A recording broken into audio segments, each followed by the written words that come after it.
اعوذ باللہ من الشیطان الرجیم بسم اللہ الرحمن الرحیم یاسین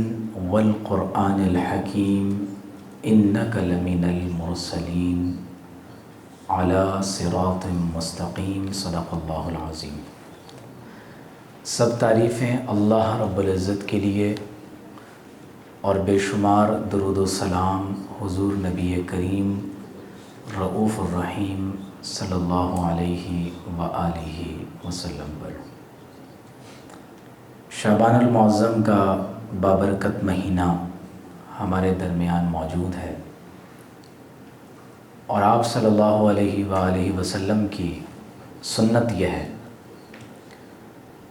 کہ جب کبھی رجب اور شعبان کا مہینہ آتا تو آپ علیہ الصلاۃ والسلام اللہ سے یوں دعا فرماتے، اللہم بارک لنا فی رجب و شعبان وبلغنا رمضان۔ اے اللہ ہمیں رمضان تک پہنچا دے اور رجب اور شعبان میں ہمیں برکتیں عطا فرما دے۔ تو ہم بھی یہی دعا کرتے ہیں، ساتھ مل کر دعا کر لیں، اللہم بارک لنا فی رجب و شعبان وبلغنا رمضان۔ میں چند احادیث نصف شعبان المعظم کے حوالے سے بیان کرتے ہوئے، تاکہ ہمیں یہ معلوم ہو جائے کہ کل کی شب ہمیں کس طرح اللہ کی عبادت کرنی ہے، اس کی کیا فضیلت ہے، کیا برکات ہیں، اور پھر سورہ یاسین سے ہم انشاءاللہ کچھ آیات مقدسہ کی تلاوت بھی کریں گے۔ عمومی طور پر لوگوں کا گمان یہ ہے کہ شاید نصف شعبان المعظم کی رات کی عبادت یہ شریعت سے ثابت نہیں ہے، اسی لیے بعض لوگ شب براءت میں عبادت کو نعوذ باللہ بدعت بھی قرار دے دیتے ہیں اور کہتے ہیں کہ یہ تو کسی صحیح حدیث سے ثابت نہیں۔ تو اسے لیلۃ النصف من شعبان بھی کہتے ہیں، اللیلۃ المبارکہ، لیلۃ البراءہ، براءت عربی میں نجات کو کہتے ہیں۔ تو کیونکہ اس شب اللہ کی طرف سے جہنم سے براءت اور آزادی کا پروانہ مل جاتا ہے، تو اسی لیے اس رات کو شب براءت کہا جاتا ہے۔ اسے لیلۃ الصک بھی کہتے ہیں۔ صک عربی میں کسی پروانے کو، سند کو، چٹھی کو کہا جاتا ہے۔ تو گویا کہ اس رات اللہ کی طرف سے ہمیں جہنم سے خلاصی کا پروانہ اور سند نصیب ہو جاتی ہے، تو اسی لیے اسے لیلۃ الصک بھی کہا جاتا ہے۔ امام بخاری روایت کرتے ہیں کہ ام المومنین حضرت عائشہ صدیقہ رضی اللہ تعالی عنہا روایت فرماتی ہیں کہ کان رسول اللہ صلی اللہ علیہ وآلہ وسلم یصوم حتی نقول لا یفطر۔ آپ صلی اللہ علیہ وسلم شعبان کے مہینے میں اتنے زیادہ روزے رکھتے تھے کہ ہم یہاں تک کہنے لگتے تھے کہ اب حضور علیہ الصلوۃ والسلام پورے مہینے روزے رکھیں گے۔ وَيُفْطِرُ حَتَّى نَقُولَ لَا يَصُومُ، اور جب روزہ رکھنا ترک کر دیتے تو اتنا زیادہ ترک کر دیا کرتے تھے کہ ہم یوں کہتے کہ اب آپ صلی اللہ علیہ وسلم شعبان میں روزہ نہیں رکھیں گے۔ آپ فرماتی ہیں کہ رمضان کے بعد اگر میں نے سب سے زیادہ کسی مہینے میں آپ صلی اللہ علیہ وآلہ وسلم کو روزہ رکھتے ہوئے دیکھا ہے تو فرمایا وہ شعبان المعظم کا مہینہ ہے۔ ایک حدیث میں ہے، اور یہ حدیث امام ترمذی نے روایت کی ہے، حضرت انس رضی اللہ تعالیٰ عنہ راوی ہیں، فرماتے ہیں کہ سئل النبی صلی اللہ علیہ وآلہ وسلم، آپ علیہ الصلوۃ والسلام سے سوال کیا گیا، ای الصوم افضل بعد رمضان، رمضان المبارک کے بعد کس مہینے کے روزے سب سے زیادہ افضل ہیں؟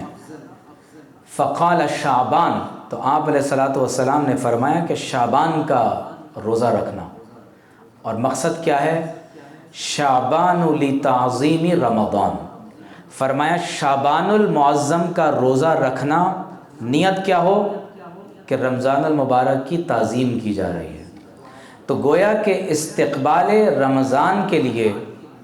رمضان المبارک کے روزوں کے لیے خود کو تیار رکھنے کے لیے شعبان المعظم میں روزہ رکھنا یہ رمضان کے بعد سب سے زیادہ افضل ترین روزہ ہے، یہ حدیث کے اندر ہے۔ اسی طرح ام المومنین عائشہ صدیقہ رضی اللہ تعالی عنہا فرماتی ہیں کہ میں حضور علیہ الصلاۃ والسلام کو تلاش کرتے ہوئے ایک رات جب جنت بقی کے قبرستان پہنچی تو فرمایا کہ حضور علیہ الصلاۃ والسلام نے مجھ سے ارشاد فرمایا کہ ان اللہ عز وجل ینزل لیلۃ النصف من شعبان الی السماء الدنیا، کہ جب شب برات آتی ہے تو اللہ تبارک و تعالی آسمان دنیا پر خاص توجہ فرماتا ہے، خاص رحمتوں کا نزول ہوتا ہے۔ اور فرمایا فَيَغْفِرُ لِأَكْثَرَ مِنْ عَدَدِ شَعْرِ غَنَمِ کلب، اور بنو کلب کی بکریوں کے بالوں کی تعداد سے زیادہ اللہ تبارک و تعالی اپنے گناہگار بندوں کی مغفرت کا اعلان فرما دیتا ہے۔ اس حدیث کو امام ترمذی نے، ابن ماجہ نے اور امام احمد بن حنبل نے روایت کیا ہے۔ جب صحابہ کرام نے دیکھا، حضرت اسامہ بن زید کہتے ہیں کہ میں نے عرض کی یا رسول اللہ صلی اللہ علیہ وسلم، ہم دیکھتے ہیں کہ آپ رمضان کے بعد سب سے زیادہ روزے شعبان کے مہینے میں رکھتے ہیں، اس کی کیا وجہ ہے؟ تو آپ علیہ الصلاۃ والسلام نے فرمایا کہ یہ ایسا مہینہ ہے جو رجب اور رمضان کے درمیان میں آتا ہے، شہر یغفل الناس عنہ بین الرجب و رمضان، اور اس مہینے کے بارے میں اکثر لوگ غفلت میں پڑے ہوئے ہیں۔ کس مہینے کے بارے میں؟ اور ہم شعبان کے مہینے میں، ہمارے پاس ابھی 15-16 دن باقی ہیں۔ تو فرمایا کہ لوگ غفلت میں پڑے ہوئے ہیں، اور فرمایا کہ میں اس مہینے میں روزہ کیوں رکھتا ہوں، وجہ بیان فرمائی۔ تو فرمایا وَهُوَ شَهْرٌ تُرْفَعُ فِيهِ الْأَعْمَالُ إِلَى رَبِّ الْعَالَمِينَ، شعبان کے مہینے میں خاص طور پر بندوں کے اعمال اللہ تبارک و تعالیٰ کی بارگاہ میں پیش کیے جاتے ہیں۔ فَأُحِبُّ أَن يُرْفَعَ عَمَلِي وَأَنَا صَائِمٌ، تو میں یہ پسند کرتا ہوں کہ میرے اعمال اللہ کی بارگاہ میں پیش کیے جائیں اس حال میں کہ میں روزہ رکھنے والا ہوں۔ تو اب آپ بات دیکھ رہے ہیں کہ جب آپ نیک اعمال کرتے ہیں تو شعبان کے مہینے میں، اب ہماری دن کس کیفیات میں گزر رہے ہیں، ہماری راتیں کس کیفیات میں گزر رہی ہیں، ہم آیا کہ کسی گناہ کے کام میں شب و روز کو گزار رہے ہیں یا شعبان کے مہینے کو نیکیوں میں بسر کر رہے ہیں، کس خدمت کے اندر آپ لگے ہوئے ہیں، یہ تمام تر اعمال خاص طور پر شعبان المعظم کے مہینے میں رب کی بارگاہ میں پیش کیے جا رہے ہیں۔ امام ابن ماجہ روایت کر رہے ہیں، حضرت علی المرتضیٰ راوی ہیں، فرماتے ہیں کہ حضور علیہ الصلاۃ والسلام نے فرمایا اذا کانت لیلۃ النصف من شعبان، جب شعبان المعظم کے مہینے کا نصف ہو جاتا ہے اور رات آ جاتی ہے، تو آپ صلی اللہ علیہ وسلم نے فرمایا فقوموا لیلہا وصوموا نہارہا، تو 15ویں شب کی رات اللہ کی بارگاہ میں قیام کرو اور اس کے دن کو روزہ رکھو۔ اب قیام کرنا 2 رکعت نماز عشاء کے بعد نفل یا مغرب کے بعد سے رات شروع ہو جاتی ہے، تو آپ نے دیکھا ہوگا کہ مختلف مساجد میں یا لوگ گھروں میں خواتین 6 نوافل ادا کرتے ہیں، توبہ کے لیے، عافیت کے لیے، رزق میں برکت کے لیے، حفاظت کے لیے۔ تو مغرب کے بعد رات شروع ہو جاتی ہے۔ بعض لوگ اس شب کو پٹاخوں، تماشوں، بازاروں اور بم پٹاخوں کے اندر گزار دیتے ہیں۔ تو حضور علیہ الصلاۃ والسلام نے جو وظیفہ ہمیں بتایا وہ یہ ہے کہ پوری رات اللہ کی بارگاہ میں نماز ادا کی جائے، قوموا لیلہ۔ تو 2 رکعت نماز آپ مغرب کے بعد جتنے بھی نفل فجر تک پڑھ سکتے ہوں، لیکن میری ایک گزارش یہ ضرور ہوگی کہ کوئی اور نماز عشاء کے بعد پڑھیں یا نہ پڑھیں، 2 رکعت نماز نفل کم از کم ایسے ضرور ادا کر لیں کہ اس وقت ہمارے دل میں اللہ کے سوا کوئی اور نہ ہو، اور 2 نفل ادا کر لیں توبہ کے لیے، کیونکہ اللہ تعالیٰ کی محبت کی طرف جو پہلا قدم ہے وہ توبہ کا ہے۔ اور پھر 2 نفل ادا کر لیں اور اللہ کی بارگاہ میں دعا کریں کہ آپ کو اللہ تبارک و تعالیٰ اپنے دین کی خدمت کے لیے قبول فرما لے۔ تو اگر اللہ اور اس کے رسول علیہ الصلاۃ والسلام کی بارگاہ میں یہ مقبولیت ہو گئی، تو پھر اگر پوری دنیا ایک طرف ہو جائے تو آپ اللہ اور اس کے رسول علیہ الصلاۃ والسلام کی رضا کے لیے دین کی خدمت پر مامور ہو جائیں گے۔ تو اس خدمت کو اس رات قبول کروا لیں، اور پھر 2 رکعت نماز جو ہمارے خاندان میں اعزاء اقربا میں جو لوگ دنیا سے جا چکے ہیں ان کی مغفرت کے لیے، اللہ تبارک و تعالیٰ سے رزق کے حصول کے لیے جتنا ہو سکے اب آپ 2 رکعت نماز نفل ادا کرتے رہیں۔ اب دعا کیا کرنی ہے، یہ بڑی قابل توجہ بات ہے۔ ہر 2 نفل کے بعد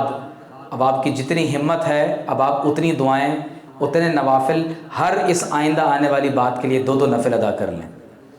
تو فرمایا کہ دن کو روزہ رکھو اور رات کو قیام کرو،